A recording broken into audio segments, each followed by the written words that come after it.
जय साई राम। जय गुरुदेव दत्ता। गुरुर् ब्रह्मा गुरुर् विष्णु गुरुर्देवो महेश्वरः। गुरु साक्षात् परब्रह्मा तस्मै श्री गुरुवे नमः। अक्कलकोट श्री स्वामी समर्थ लीलामिर्दम अध्यायम 35 कवे स्वामिகள். ஸ்ரீ சுவாமி சமர்த்தர் மோகோலில் கணேஷ் சோகோலியின் வீட்டில் தங்கியிருந்த சமயத்தில் கவே சுவாமி என்கின்ற ஒரு மகா யோகியை சந்தித்தார். கவே சுவாமிகளுக்கு தோராயமாக 125 வயது இருக்கலாம். அவர் ஹடயோகத்தில் மகா ஞானியாக விளங்கினார். அவர் யோக நிலையில் இருக்கும் போது தரையிலிருந்து 2 அடிக்கு மேலே மிதந்து கொண்டிருப்பது போல காணப்படுவார். அவர் யோகத்தில் சிறந்து விளங்கியதால் அவரால் கடந்த நிகழ் மற்றும் எதிர்காலங்களை எளிதாக அறிய முடிந்தது.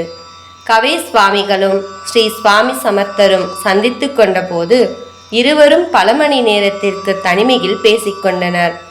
அந்த சம்பாஷணையின் போது ஸ்ரீ சுவாமி சமர்த்தர் ஹடயோக பயிற்சி மட்டும் பயனற்றது என்பதை விவரித்துவிட்டு உண்மையான யோகத்தை தீவிரமாக பயிற்சி செய்யுமாறு அறிவுறுத்தினார். அதற்கு பின்னர் கவே சுவாமிகள் தன் பாதையை மாற்றிக்கொண்டார். சிறிது காலத்தில் அவர் சமாதியடைந்தார்.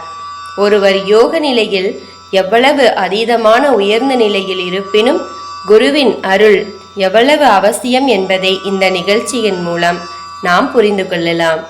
குருவின் அருட்பார்வையால் கவே சுவாமிகள் முழுவதுமாக தூய்மையானார். அவருக்கு ஸ்ரீ சுவாமி சமர்த்தரின் ஸ்பரிசம் கிடைத்த மாத்திரத்தில் இருந்து உயர்ந்த சமாதி நிலையை அடைந்து எளிதாக மோட்ச நிலையை பெற்று நற்கதி அடைந்தார்.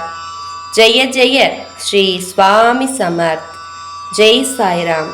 ஜெய் குரு தேவதத்தா. அனந்த கோடி பிரம்மாண்ட நாயக ராஜாதிராஜ யோகிராஜ பரபிரம்ம ஸ்ரீ சுவாமி சமர்த்த மகராஜ் கி ஜெய்.